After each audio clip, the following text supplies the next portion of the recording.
Queen Velithara had ruled the Sonari Empire for 300 years. Her people were ancient and proud. They had built ships from crystals that glowed like starlight. They had watched younger species take their first steps into space, and they had laughed at them. The Sonari believed they were better than everyone else. But today, Queen Velithara was not laughing. Today, she was afraid. Her flagship, the Eternal Grace, floated dead in the Corvin Nebula. The engines were broken. The lights flickered on and off. The air smelled like burning metal and something worse. Something like death. The Vraken had come without warning. They were monsters from the dark spaces between stars. Their ships were made of flesh and metal twisted together. They did not talk. They did not negotiate. They only consumed. They ate everything in their path, living things and ships alike, and they used what they ate to make more of themselves. 17 Sonari ships had been with the Eternal Grace when the Vraken attacked.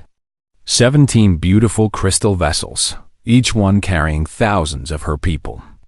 The battle had lasted only a few hours. Now those 17 ships were nothing but floating debris. The screams of the dying still echoed in Velithara's mind. The Eternal Grace had barely escaped. But escape was too generous a word. They had run, limping through space with broken engines, and the Vraken had let them go. Perhaps the swarm was busy consuming the other ships. Perhaps they knew the Eternal Grace had nowhere to run. Velithara sat on her throne in the damaged bridge.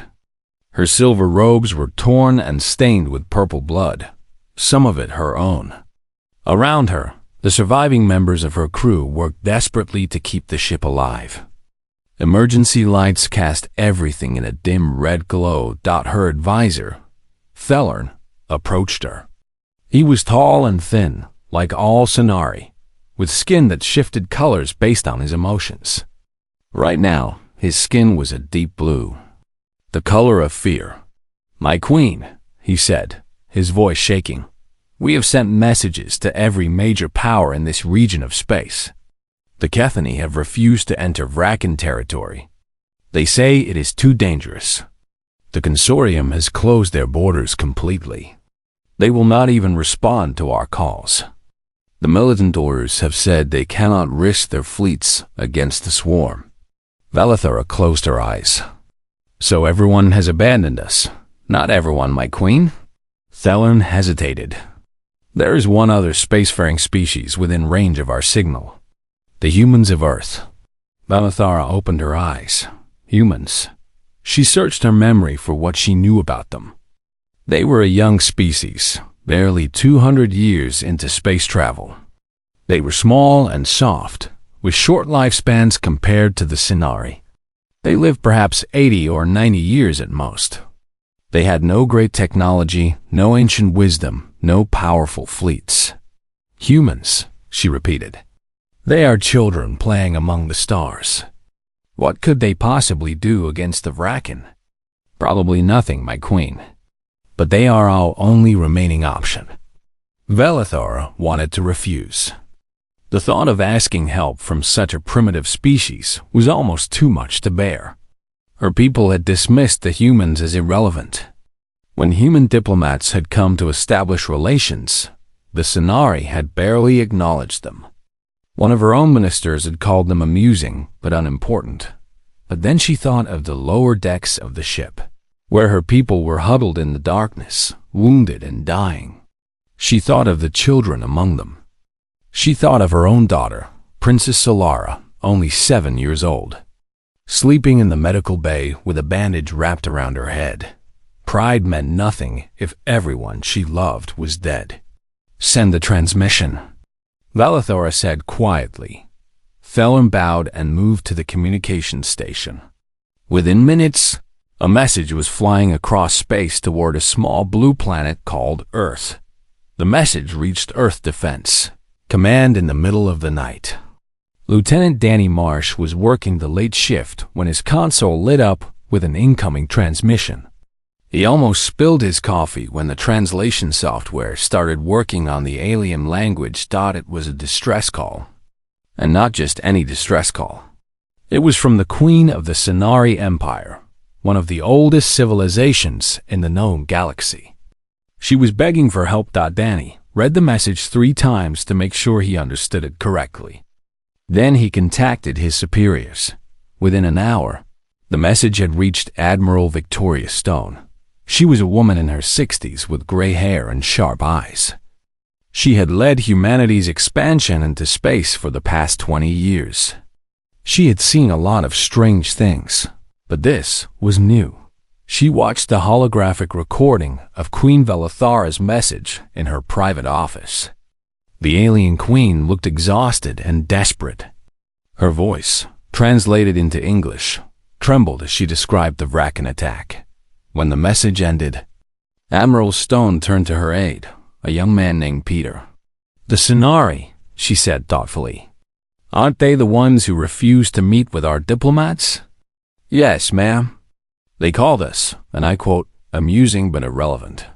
Admiral Stone smiled, but there was no warmth in it. "And now they are begging for our help." Peter shifted uncomfortably. We could ignore the message. No one would blame us. They certainly never helped us when we needed it. The Admiral stood and walked to the large window in her office. Outside, the lights of the city sparkled beneath a sky full of stars. Somewhere out there, 8,000 people were dying on a broken ship. Among them was a child, a princess no older than her own granddaughter. "No," Admiral Stone said finally. "That is not who we are. We do not let people die because they were rude to us." "How long until the Vrakan reached them?" Peter checked his tablet. Based on the information in their message, approximately 36 hours. That is not enough time to assemble a proper fleet. The Admiral turned back to face her aide. "Get me General Marcus Cole and pull up everything we have on the Mavericks." Peter's eyes widened. "The Mavericks, ma'am? Are you sure?" "They are difficult. They are the best fighters humanity has ever produced. The fact that they are also impossible to control is a problem for peacetime. Right now, I need people who can do the impossible." She sat down at her desk and began typing commands into her console. "We are going to show the galaxy what humans are made of." Across the city, in a small apartment near the coast, a retired general named Marcus Cole was about to receive a call that would change everything. General Marcus Cole had spent 40 years fighting for humanity. He had been in every major battle since the Mars Rebellion. He had commanded ships, led soldiers, and made decisions that saved millions of lives. Now he was 62 years old, and he was supposed to be retired. He had been sleeping when his phone rang at 4 in the morning. 10 minutes later, he was dressed and waiting for the military transport that would take him to the carrier, Defiance. The briefing happened in a cold gray room aboard the ship. Admiral Stone appeared as a hologram, her image flickering slightly as she explained the situation. "The Vrakan are unlike any enemy we have faced," she said. "They do not talk. They do not retreat. They do not stop. They consume living things to create more of themselves. Every soldier we lose becomes a soldier for them." Cole nodded grimly. He had read the reports on the Vrakan before. They were nightmares given physical form. "What about the Scenari Queen?" he asked. "What is her current situation?" "Approximately 8,000 survivors on a crippled ship, including the heir to their throne. She is a child general, 7 years old." Cole thought of his own grandchildren back on Earth. They were safe. This alien princess was not. "What assets do I have?" "We cannot spare the main fleet. They are needed to defend our colonies in case the Vrakan decide to expand their hunting grounds. But we can give you the Defiance and a special team, the Mavericks." Cole actually laughed. The Mavericks were legendary in the military, but not in a good way. They were the troublemakers, the ones who broke rules and ignored orders. Every one of them had a disciplinary file thick enough to fill a book. "You are sending me the problem cases?" I am sending you the best individual fighters humanity has ever produced. They just happen to also be impossible to command through normal channels. I am hoping that you can find a way to point them at the enemy instead of at each other." Cole sighed. "I will see what I can do." The Mavericks assembled in Hangar Bay 7 2 hours later. Cole stood on a raised platform and looked down at the people who would either save 8,000 lives or get everyone. Kill. Captain Nate Holloway leaned against his fighter with the casual confidence of a man who had never lost a battle. He was tall and broad-shouldered, with a scar running from his left eye to his jaw. He had gotten that scar in a knife fight on Titan Station. His disciplinary file included charges for insubordination, fighting with superior officers, and unauthorized use of military equipment. It also included more confirmed kills than any other pilot in the fleet. Next to him stood Lieutenant Carrie Marshall. She was small, barely 5 feet tall, but her eyes held a fire that made bigger people step back. She had the highest kill count of any active pilot and a matching number of insubordination charges. She had once disobeyed a direct order to retreat and single-handedly destroyed an enemy command ship. She had been promoted and punished at the same time. Rico Vasquez was the demolitions expert. He was a round-faced man with a permanent smile that made people nervous. He could make a bomb out of practically anything. Once, he had destroyed an entire pirate base using only mining charges and materials he found on site. He loved explosions a little too much. Amy Griffin was the team medic, but that did not mean she was gentle. She was tall and lean, with steady hands and cold eyes. She had once crawled through enemy fire for 3 hours to save a wounded squad member. Then she had punched her commanding officer for ordering the retreat that had left them behind. She did not leave people to die. Tony Brennan was the sniper. He was a quiet man with patience that seemed to have no limit. He could wait for hours without moving, then take a shot that seemed impossible. His temper, when it finally appeared, was legendary. Finally, there was Sam Pierce, the youngest of the group at 26. She was small and quiet, with dark eyes that seemed to see everything. She was a tech specialist who could hack into any computer system in the known galaxy. She had been court-martialed twice for accessing classified information without permission. Both times, the information she found had prevented disasters. Cole looked at them all. They looked back at him with expressions ranging from boredom to mild hostility. "So," Nate said, not bothering to stand up straight, "they are sending the problem children to save some aliens who think we are beneath them." "That sounds about right." Cole did not flinch. "I am not here to lecture you about duty or honor. You all know what those words mean, even if you pretend you do not."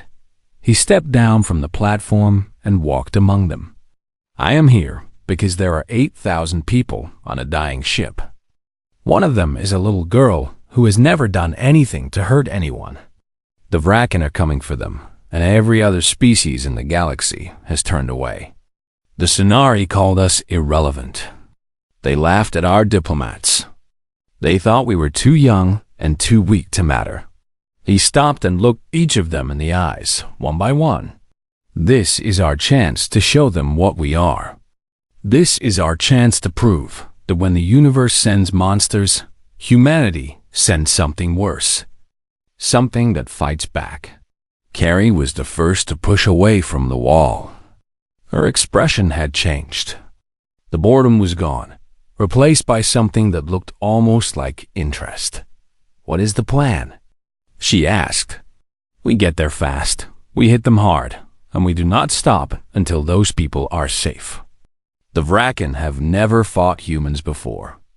They have destroyed civilizations that had thousands of years of experience. But those civilizations fought in organized formations. They followed predictable patterns. They did everything by the rules."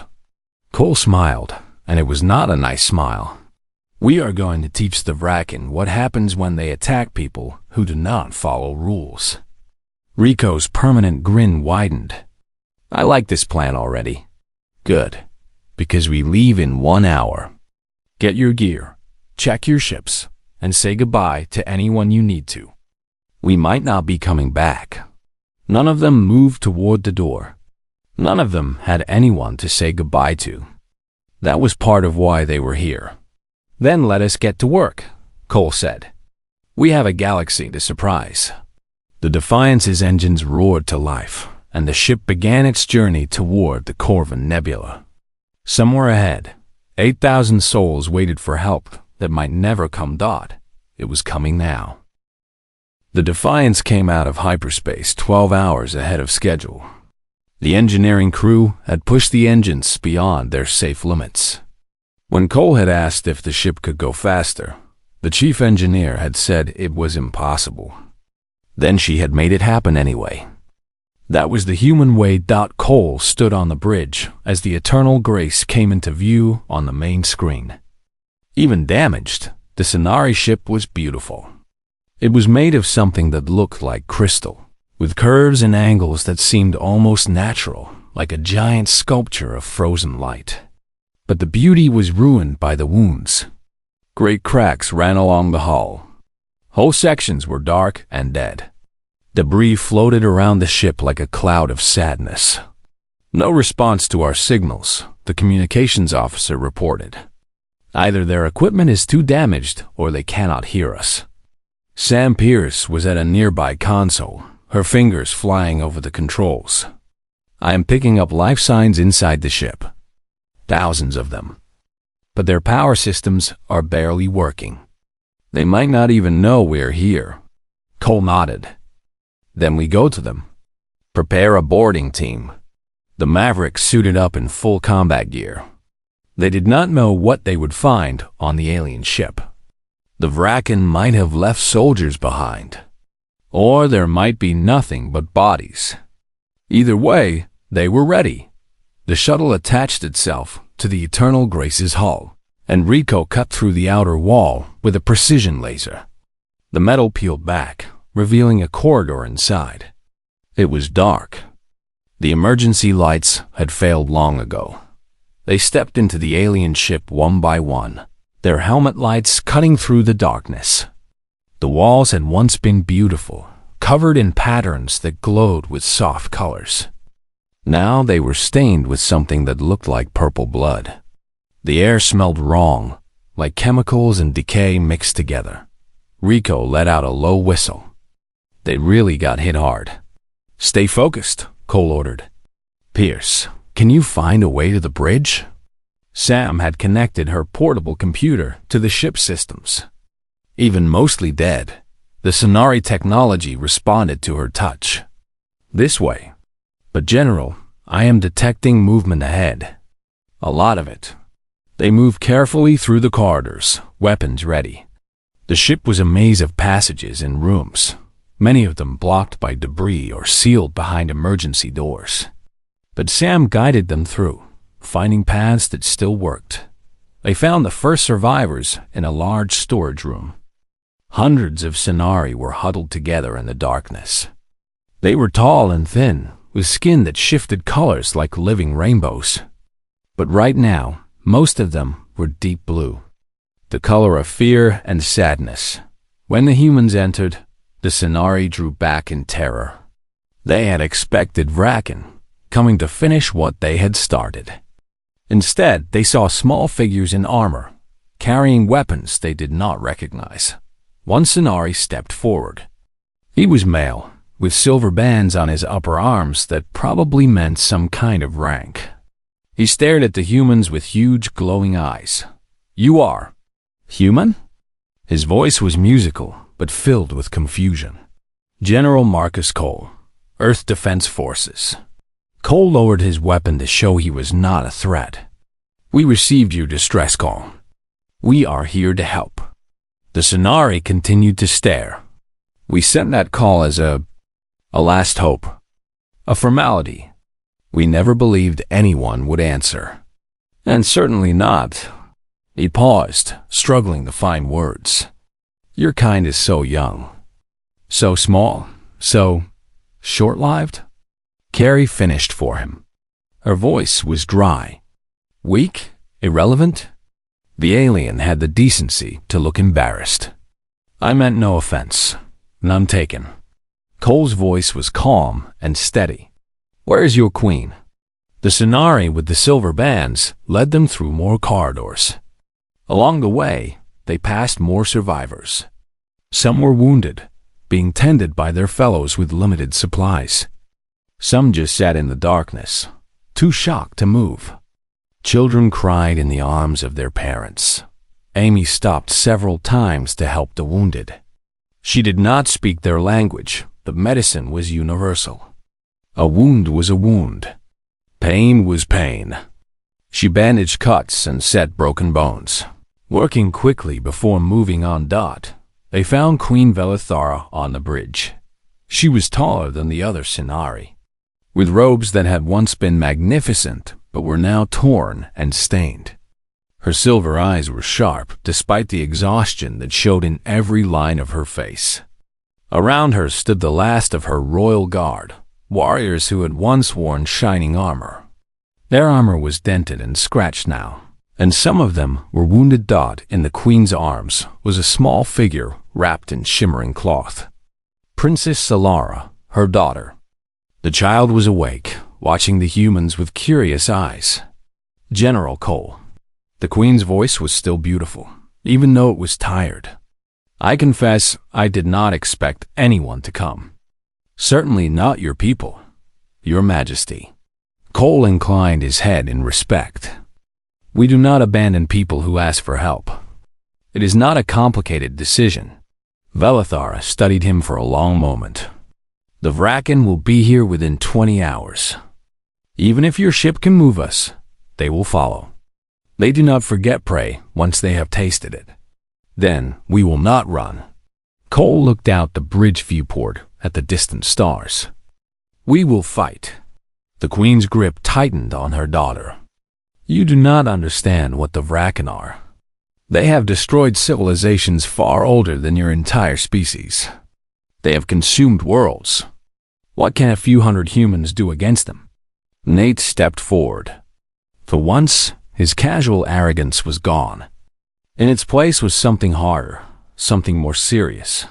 Ma'am, with respect, you do not understand what humans are.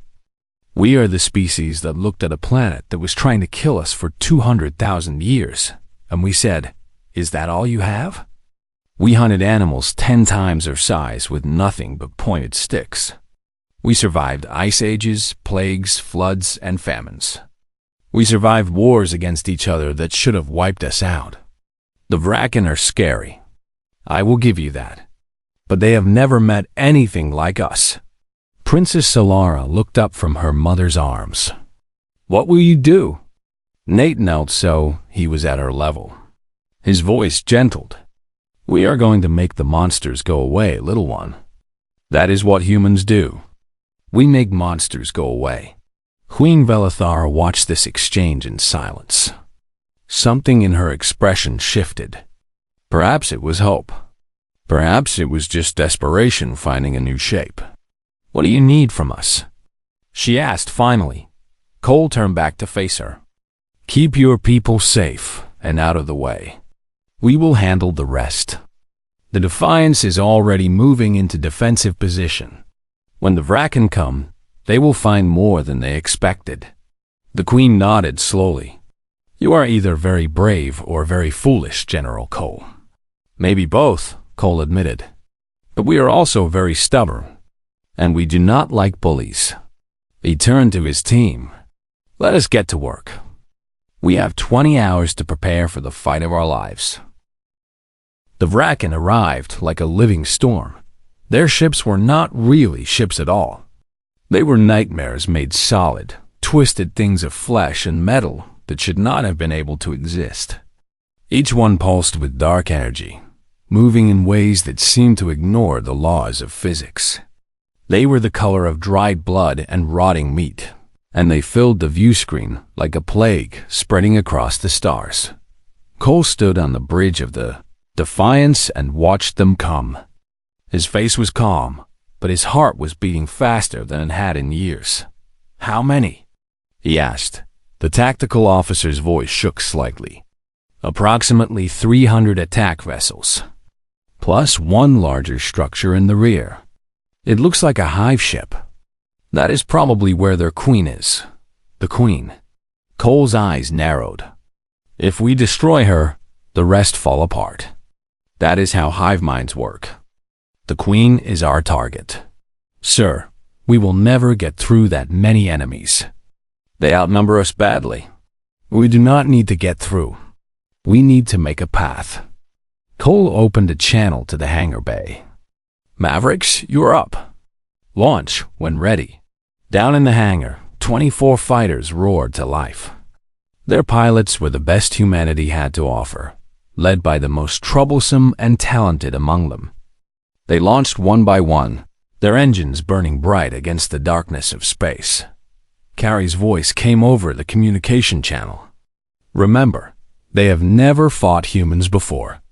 They do not know what we can do. Let us educate them.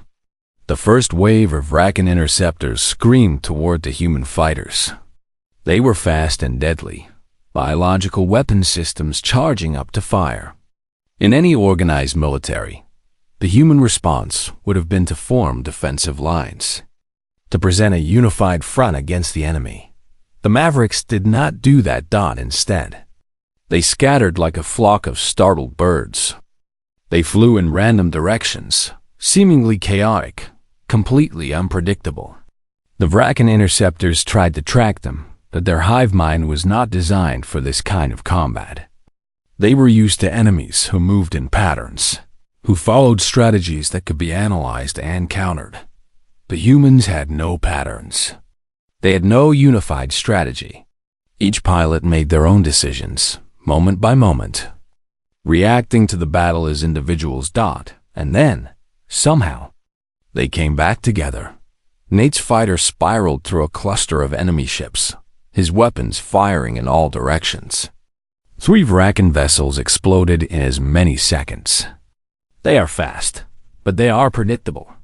They think like one mind. That means they all make the same mistakes. That is because they have never needed to be creative, Tony answered. His voice was calm as he picked off enemies from range, his sniper skills translating perfectly to space combat. Every species they have fought used organized formations. They do not know how to handle chaos. And chaos was exactly what the Mavericks brought.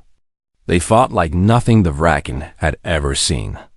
They were unpredictable, aggressive, and seemed to have no fear at all.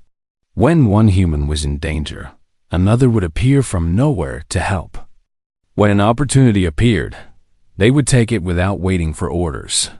On the Eternal Grace, the Sonari survivors watched the battle on damaged screens. What they saw made no sense to them. They are insane, Felon whispered. They fly directly into the swarm. They have no defensive formations. They do not even try to retreat when they are outnumbered. Queen Velithara watched a human fighter perform a maneuver that should have torn the ship apart from the stress. The pilot destroyed 4 Vrakan vessels before looping back to rejoin the others. They do not fight like a military force. No, Princess Solara had woken up and was watching with wide eyes. They fight like hunters, like predators. The queen looked at her daughter in surprise. The child was right. The humans were not fighting a defensive battle. They were hunting, and they were good at it. The battle raged for hours. The Mavericks carved a bloody path through the Vrakan fleet, destroying dozens of enemy vessels. But for every Vrakan they killed, 2 more seemed to take its place. The swarm was huge, and the humans were few. Fuel began to run low. Ammunition ran out and had to be resupplied from the Defiance. One by one, the fighters began to show damage. Some had to fall back. Some would never fly again. Amy Griffin's ship took a hit to the port engine. Warning lights flashed across her console. I am hit. Still flying, but not for long. Fall back to the Defiance, Cole ordered from the bridge. Negative, General. Her voice was strained but determined. I can still make it to the hive ship. I have one torpedo left. One shot at the Queen. Cole closed his eyes for a moment. Lieutenant, that is a suicide run. With respect, sir, I did not sign up for this job to live forever. There was silence on the channel. Then Rico's voice came through. You are not doing this alone, Amy. I am coming with you. Me too. That was Tony. What the hell?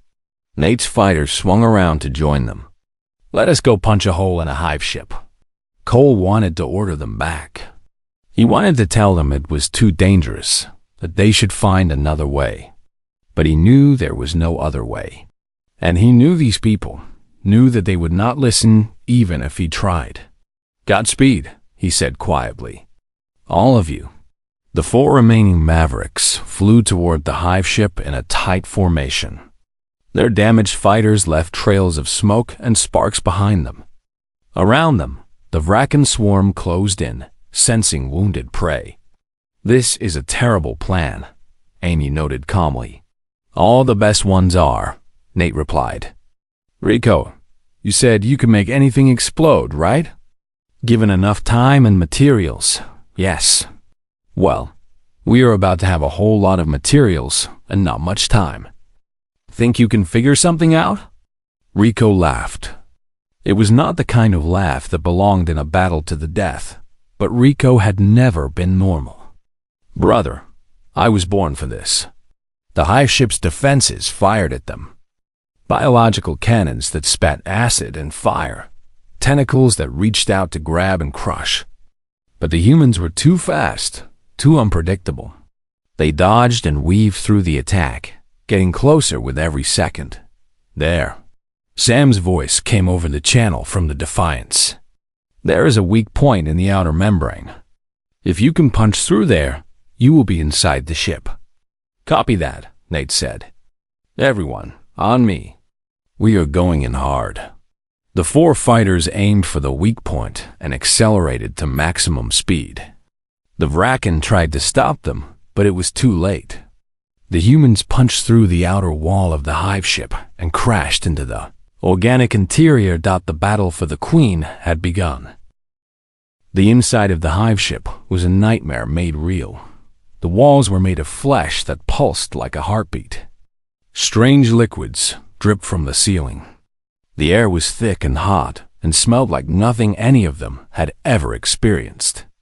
It was the smell of something alien, something that should not exist. Nate kicked open the ruined cockpit of his crashed fighter and climbed out. His rifle was in his hands before his feet touched the ground. Everyone alive? Define alive, Amy groaned from nearby. She was pulling herself from her own wreckage, one hand pressed against her side. I think I broke 3 ribs. Maybe 4. You can count your broken bones later. Right now, we move. Rico and Tony emerged from their fighters in better shape. Rico was grinning, as always.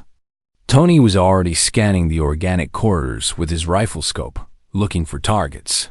Which way? Rico asked. Tony pointed down one of the pulsing corridors. The central chamber should be ahead. That is where the Queen will be. How do you know that? Every predator protects its heart. Same principle applies here. They moved through the hive ship as a team.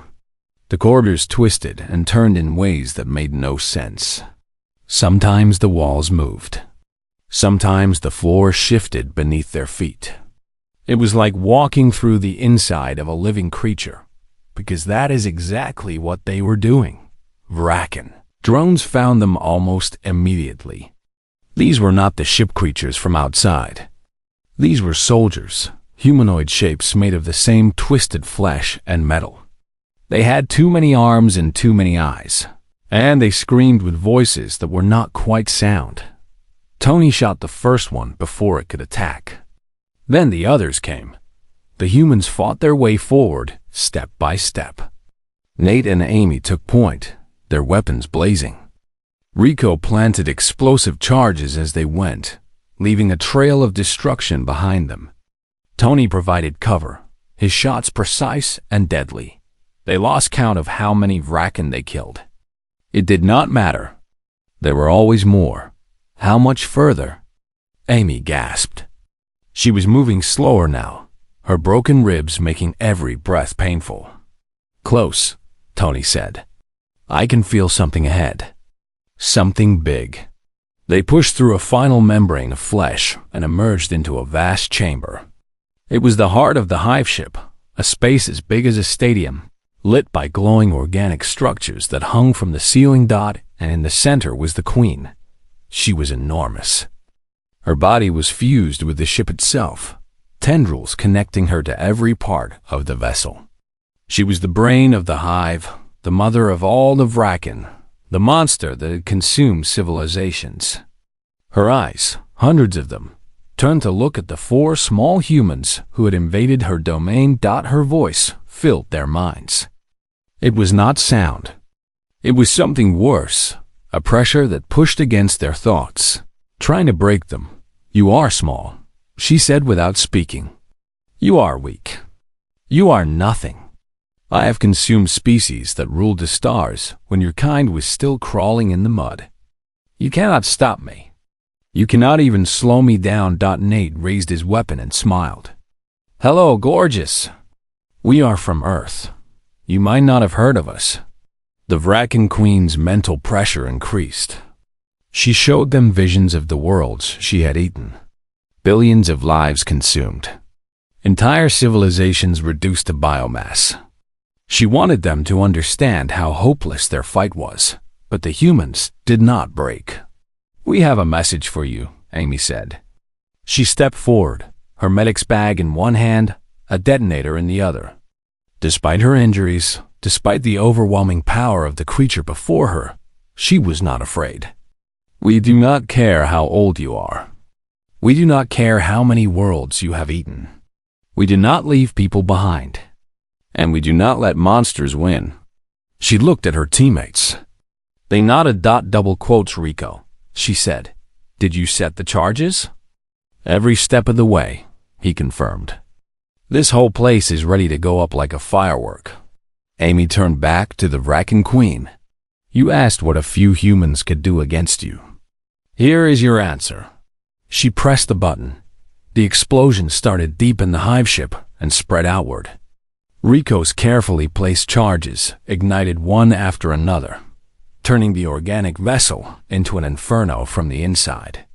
The Vraken Queen screamed, her mental voice tearing through their minds, but it was too late. Nate grabbed Amy and ran. Tony and Rico followed. They sprinted through the burning corridors, the ship dying around them, looking for any way out. There! Rico pointed to a maintenance shaft that led to the outer hull. They squeezed through, fighting against the heat and the smoke, until they reached an opening. Beyond it was the cold emptiness of space. Escape pods, Tony said. Emergency systems. Every ship has them.